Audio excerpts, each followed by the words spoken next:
na gutom ng mga anak ko. Hindi ko hahayaang magutom sila. Kaya naghanda ako ng masasarap na pagkain. May makakain ba?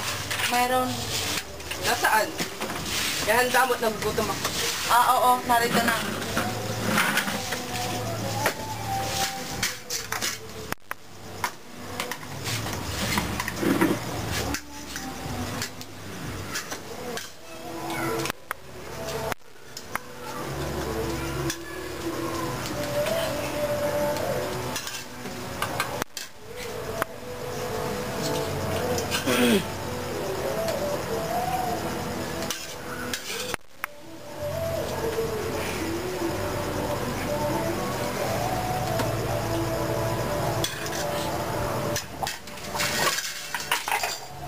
Wala nang natira. Ngunit paano mga anak mo?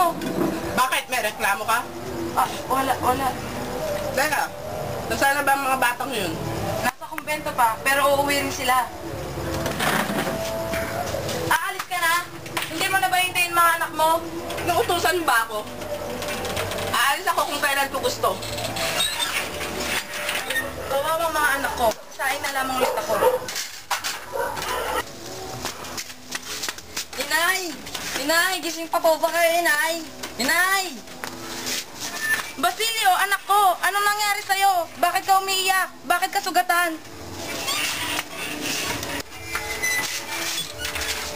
Uminom ka muna, anak. Tumakas po ako sa kumbento. Takot na po ako. At si Crispin po. Ano nangyari kay Crispin? Nasaan na siya? Naiwan po siya sa kumbento. Hindi po siya pwedeng umalis dahil pinagbentahan siyang nagnakaw. Ano? Inaku sana mabait ko si Crispin dahil basta mahirap lang tayo. Kailangan na natin magdusa.